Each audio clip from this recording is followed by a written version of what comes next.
Buenas noches, mis hermanos y hermanas en Cristo. Todos los días me levanto a la 1:30 de la mañana para preparar un mensaje y lo envío a las 3 de la mañana de lunes y a viernes. Aquí estamos en la casa de Dios y aquí tenemos los servicios todos los domingos a las 1 p.m. y también tenemos los estudios bíblicos todos los jueves a las 7 p.m. Vengan todos para adorarle a Dios en espíritu y en verdad. Y hoy continuamos con la segunda parte de El diablo busca destruir familias. Cuando Cristo advirtió, te vomitaré de mi boca, Él no se estaba dirigiendo a drogadictos. Él estaba hablando a creyentes tibios en su iglesia. Ver Apocalipsis capítulos 2 y 3. Jesús sabe que un espíritu de tibieza puede adormecer a cualquier creyente en tentaciones demónicas infernales. Tus hijos pueden ser amables, educados y bien comportados. Ellos pueden alejarse de la mala compañía, respetar a los mayores y ser rectos moralmente. Pero si no son sinceros en su amor por Jesús, si están vagando espiritualmente, están en peligro. Ves cualquier niño que es criado en un lugar de creyentes ya es el primer blanco de Satanás. El diablo persigue a aquellas familias que son más fervientes en su amor por Jesús, pero ahora la tibieza de hijo ha facilitado el trabajo del enemigo. Él se deleitaría a ver cuál fácil es atrapar a tu hijo o hija en una altura de pecado. Hasta los cristianos más devotos, incluyendo a mis ministerios, pueden estar ciegados por la trampa que Satanás ha tendido para sus hijos espiritualmente pasivos. El enemigo está buscando constantemente cómo apagar el amor, chispa de vida espiritual que hay en ellos. Les ruego, padres cristianos, no permita que el diablo llegue a tu hijo. Ponte sobre tu rostro diariamente y rodea a tu joven con intercesión. Dios te ha dado el poder para sacudirlos de su estado de tibieza. Dadas las apariencias, Jesús ignoró la plegaria de la madre. La mujer con la hija enferma persistió en buscar a Jesús. Finalmente, los discípulos le rogaron al maestro: Señor, despídela, salgamos de ella, no deje de molestarnos. Fíjate cómo responde Jesús a las plegarias de la mujer. Pero Jesús no le respondió palabra. Evangelio de Mateo, capítulo 15, versículo 23. Y evidentemente Cristo ignoró toda la situación. ¿Por qué haría esto? Sabemos que nuestro Señor nunca ha vuelto oídos sordos al clamor de cualquier buscador sincero. El hecho es, Jesús sabía la historia de esta mujer.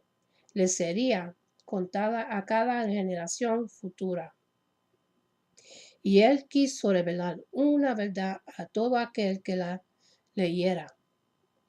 Así que él probó la tenacidad de la fe de esta mujer cuando finalmente él le habló del hijo, le dijo, en el Evangelio de Mateo capítulo 15, versículo 24, Cristo estaba diciendo en resumen: yo vine para la salvación de los judíos. ¿Por qué debe malgastar su evangelio en un gentil? Ahora, esta declaración hubiera alejado a muchos de nosotros, pero la mujer no se movía. Ella, la condición de su hija, era un asunto de vida o muerte para ella. y ella no le iba a dar descanso a Jesús hasta que Él le diera lo que ella necesitaba. Te pregunto, ¿cuántas veces te das por vencido en la oración? ¿Cuántas veces te has cansado y racionaste? He buscado al Señor, he orado y pedido, no obtuvo resultados. Bueno, era un asunto de vida o muerte para ti. ¿Realmente buscaste al Señor con todo tu corazón, alma, mente y fuerza, sabiendo que no había otro recurso? Considera cómo respondió esta mujer. Ella no respondió con una queja, con un dedo acusado diciendo, ¿por qué me lo niegas, Jesús? No, la escritura dice lo contrario.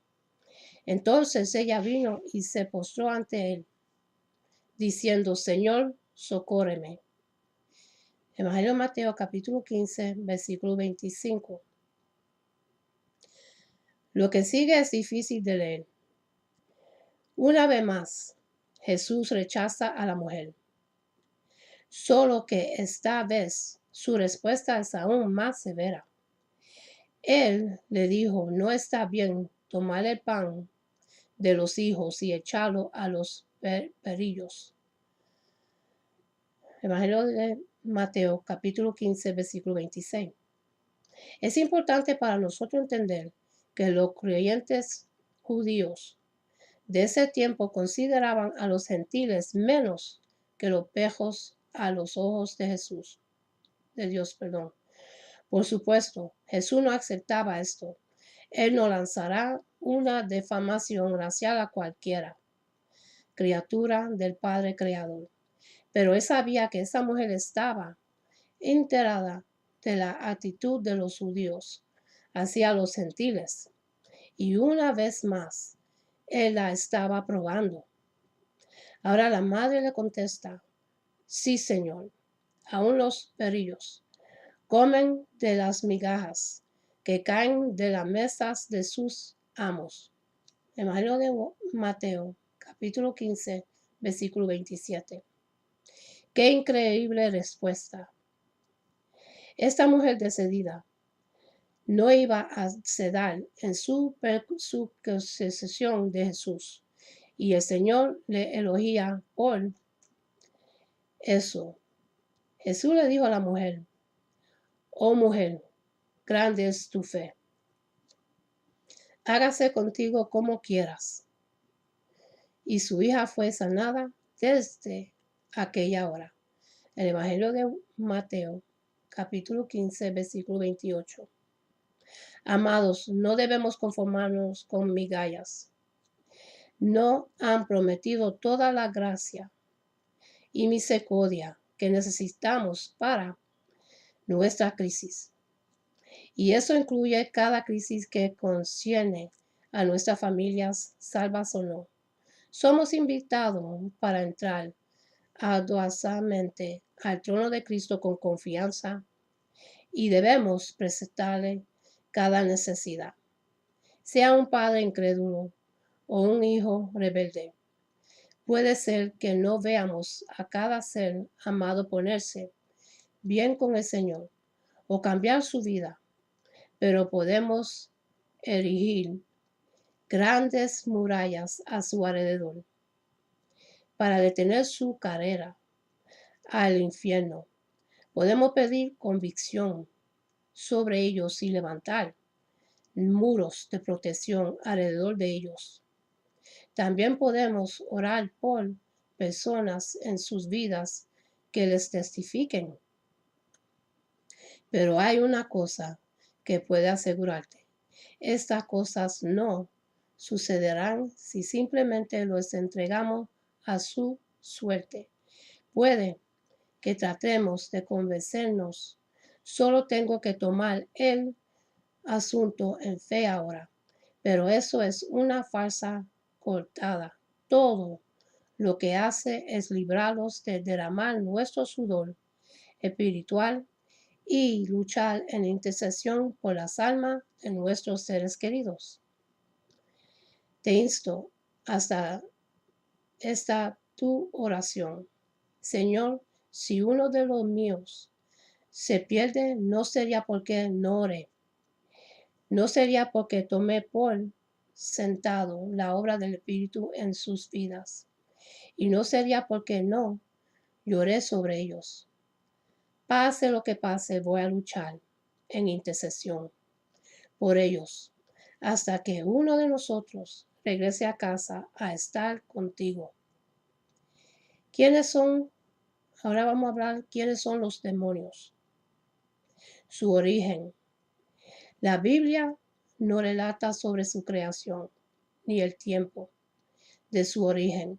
Entendemos según Colosenses capítulo 1 versículo 15 hasta 16 que fueron creados por Dios, pero no aclara en qué momento.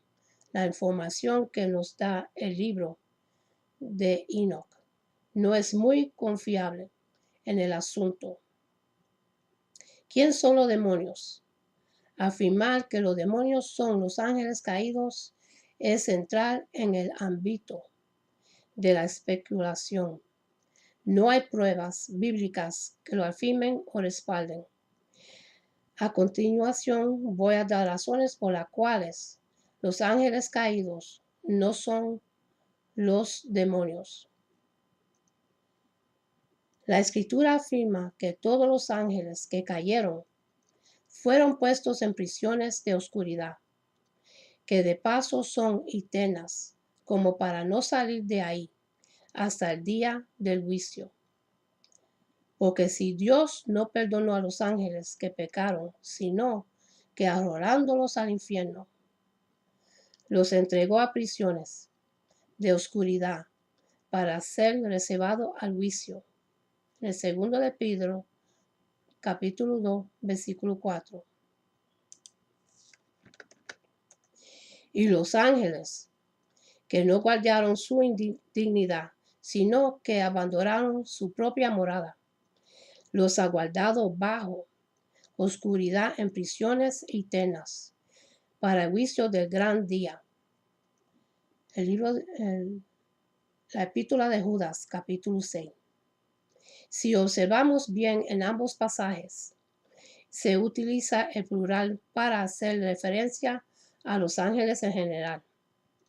La frase a los ángeles, que aparece al comienzo de los pasajes, da a entender gramáticamente que todos los que son ángeles en general fueron arrojados a las prisiones de oscuridad.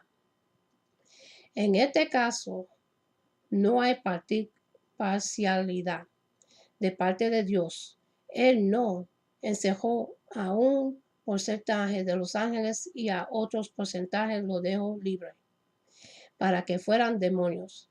Según el relato bíblico, todos fueron encerrados. Además de esto, los términos arrojándolos, reservados, guardados, que se mencionan en los pasajes para hacer referencia a los ángeles, demarcan un estado global que no da lugar al escape de ninguno de ellos. Debemos aclarar la frase, prisiones de oscuridad.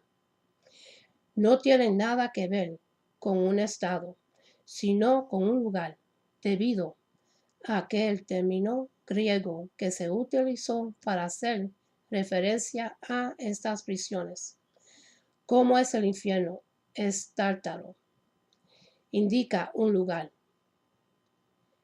Esto lo aclaramos porque hay quienes aplican la frase prisiones de oscuridad a la condición de tinieblas en la que viven, los demonios. Por el análisis gramatical que hicimos, es imposible que los demonios sean los ángeles caídos, ya que no hay ángeles disponibles para dicha función. Todos fueron encadenados. Además de esto, los ángeles son seres corpóreos, tienen un cuerpo, poseen un volumen, y esto les impide posesionarse de una persona. En cambio, los demonios son incorpóreos, no individualmente o por grupo. El Evangelio de Mateo, capítulo 12, versículo 43 hasta el 45, y el Evangelio de Marcos, capítulo 5, versículo 12 hasta el 13. Los ángeles son seres espirituales. Tienen un alma y viven en un cuerpo. Ellos pueden guerrear, abrazar, a diferenciar de los demonios, quienes son espíritus con un alma, pero sin cuerpos. Ellos necesitan de un cuerpo para manifestarse al mundo exterior.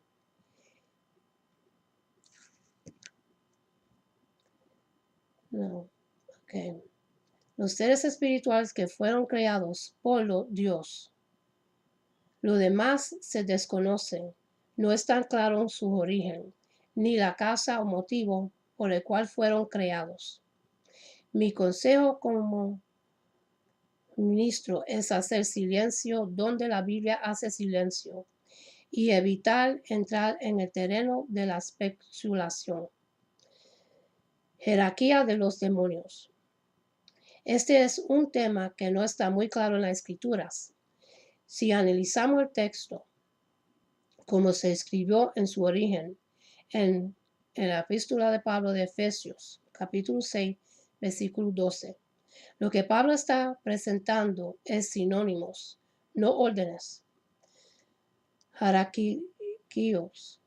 El texto tomado de la Revelación Reina Valeria, revisión de 1960, expresa la siguiente manera: principados contra potestades, contra los gobernadores de las tinieblas de este siglo. Si lo leemos como se escribió en su original, Pablo lo que expresó fue siguiente: no tenemos lucha contra sangre y con carne, sino contra principados, que son protestantes y gobiernan las tinieblas. La versión popular dice, sino contra malignas fuerzas espirituales del cielo, las cuales tienen mando, autoridad, dominio sobre el mundo de tinieblas que nos rodean. La visión Latinoamérica lo expresa así: sino contra los gobernadores y autoridades que dirigen este mundo y sus fuerzas oscuras. Y en la versión de Jerusalén lo expresa como sigue: sino contra los principados, contra los potestades, contra los dominadores de este mundo tenebroso. Y en la versión de las Américas dice, sino contra principados, contra potestades, contra los poderes de este mundo. La visión internacional lo describe como sigue: sino contra poderes, contra autoridades, contra potestades que dominan este mundo. Cabe destacar que el término gobernadores que Pablo utilizó para hacer referencia a quienes representan las tinieblas no es genónimo, que indica uno que dirige una provincia, como el caso de Sereno, gobernador de Siria. En el Evangelio de Lucas, capítulo 2, versículo 2, o Pilatos, gobernador de Judea. Evangelio de Lucas, capítulo 3, versículo 1.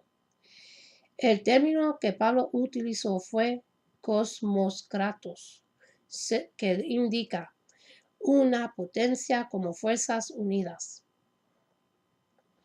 Cuando Pablo hace referencia a los gobernadores de las tinieblas, se refiere a las fuerzas unidas de los poderes de las tinieblas. Es decir, lo que quiso expresar fue: porque no tenemos lucha contra sangre y carne, sino contra una potencia que ha unido sus fuerzas y que regía en las tinieblas. Si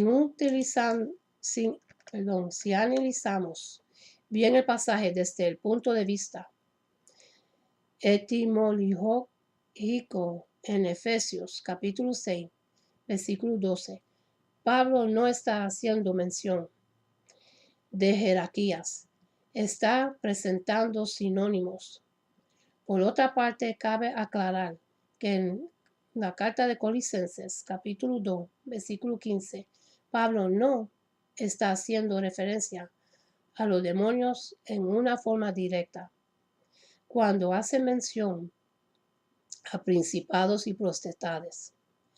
Si analizamos bien el pasaje tomando en cuenta la hilación de pensamiento y el fondo cultural, no podemos percatar de qué Pablo se está refiriendo. A quienes les presentaban la ley a los gnósticos, místicos de aquellos tiempos, a falsos maestros que pretendan extraviar a los colosenses de la doctrina. En el verso 16, Pablo dice, por tanto, es decir, por lo que les acabo de expresar, nadie los busque en comida o en bebida, o en cuanto días de fiesta, las fiestas anuales, la luna nueva, observaciones mensuales o en días de reposos, el sábado, observancias semanal. Mi pregunta es, ¿tiene que ver los demonios con tales costumbres? De ninguna manera. Pero debemos hacer la observación bajo otro contexto y entender que Jesús, al vencer y despojar a estos personajes, tales como lo que representan la ley, los gnósticos y místicos que le brindaban culto a los ángeles, quedaron al descubierto y derrotados los poderes de las tinieblas que influyen y operan detrás de estas autoridades. Pero esto no da pie para atribuir jerarquías a los demonios, porque no es lo que Pablo quiso decir y enseñar. Por otro lado, si los demonios tienen jerarquía, ¿quién se les delegó? ¿Quién los constituyó? ¿Y para qué fin se les dio dicha jerarquía? Satanás no tiene autoridad para tal fin a menos que él, en su rebeldía, se haya tomado dicha atribución, acto de no estar registrado en la Biblia, ni tampoco tendrá reverencia en el mundo espiritual, ya que Dios es el que tiene que aprobar dicha jerarquía. Él es la fuente de los poderes espirituales. Hay quienes, por las supuestas jerarquías de los demonios, le dan dominio y poderes gubernamentales sobre ciertos territorios, elaborado y haciendo mapeos espirituales cuando todo esto es descartado por la Biblia. Lo que afirman las Escrituras es que Satanás rige y gobierna sobre el mundo entero. Así lo escribe el apóstol Juan en el primero de Juan, capítulo 5, versículo 19. Pero a la iglesia esto no resta autoridad sobre los poderes, gobernar al mundo. En el lugar donde nos prestemos ahí, seremos gobernadores y seremos autoridad como representantes de Dios. No olvides que en cuanto a territorio, Satanás gobierna y tiene el control donde el hombre le cede autoridad. Se conoce de naciones, pueblos, aldeas, donde Satanás gobierna, no por causa de su jerarquía, sino por la degradación de derechos que el hombre le ha entregado. Debemos entender que hay lugares en donde predomina un principado, por cual de ciertos derechos que se han otorgado, y no debemos afirmar que tal dominio es por causa de una jerarquía que posee. Por favor, no debemos a Satanás, no debemos a Satanás y a los demonios privilegios que no les pertenecen. Y con esto termino, mis hermanos. Y para los que quieren entregar su corazón a Jesús, para que puedan recibir la promesa que Él le da a cada uno de nosotros para vivir por toda la eternidad y para que su nombre esté escrito en el libro de la vida. Repiten conmigo la oración de salvación y empieza así. Padre Celestial, en el nombre de Jesús, yo me arrepiento de mis pecados y abro mi corazón para que Jesús venga dentro de mí. Jesús, tú eres mi Señor y Salvador. Creo que muriste por mis pecados y se levantó de los muertos. Lléname con tu Espíritu Santo. Gracias, Padre, por salvarme. En el nombre de Jesús. Amén. Y ahora vamos a empezar en oración. Primero comenzamos con el Padre nuestro. Padre nuestro que está en los cielos, santificado sea tu nombre. Venga tu reino. Hágase tu voluntad, en la tierra como en el cielo. Danos hoy el pan de este día, y perdona nuestras deudas, como nosotros perdonamos nuestros deudores. Y no nos deje caer en la tentación, sino que líbranos del malo. Amén. Y ahora vamos a hacer una oración para los enfermos. Oh Padre Santo, Dios de Abraham y Dios de Israel. Oh Padre mío y Señor mío, vengo, mi Dios, delante de ti, para pedirte tu ayuda, tu misericordia que es infinita, y tu amor. En tu nombre, mi Dios, envío tu palabra, la cual jamás regresa vacía, porque hará lo que tú dices en ella, y lo consumirá. Porque tú eres altísimo sobre la tierra, y toda la creación está tu palabra ahora mismo, que yo estoy enviando, en el nombre que es sobre todo nombre poderoso, de Jesús de Nazaret, hacia todo enfermo, ya sea físico o espiritual, sabiendo y creyendo que tu palabra, como espada afilada, penetra así lo más profundo de lo que es enviada, y reconociendo tu poder, Padre mío, y reconociendo, Padre, tu fidelidad, para que cada enfermo en este mundo sea sanado, sea restaurado. Hacemos un llamado de victoria y de sanación, declarando ese hecho por el poder de tu Santo Espíritu, ahora mismo en todo lugar y a toda criatura, hecha de tus manos, de tu creación, oh Padre mío. Declaramos santidad, Padre Santo, en el nombre de Jesús de Nazaret. Amén y amén. Unánimenos, amados. En esta oración, la unión hace fuerza y es poderosa, dándole gracias al Padre, porque Él escucha siempre nuestras oraciones. Amén. Y ahora vamos a hacer.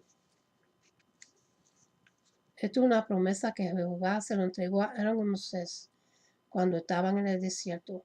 Y esto es para la bendición de su pueblo, para cada uno de ustedes. Se consigue en el libro de Números, capítulo 6, los versículos 24 hasta el 26. Y dice así: Jehová te bendiga y te guarde. Jehová haga resplandecer su rostro sobre ti y ponga en ti, y que tenga de ti perdón, misericordia. Jehová hace sobre ti su rostro y ponga en ti paz. Que Dios me lo bendiga, me lo guarde, que tenga una buena noche y una buena amanecer. Y acuérdense en darle gracias a Dios por otro día más de vida. Ya estamos en los últimos tiempos. Busquemos de Dios, mis hermanos, que Él está ya en la puerta por venir.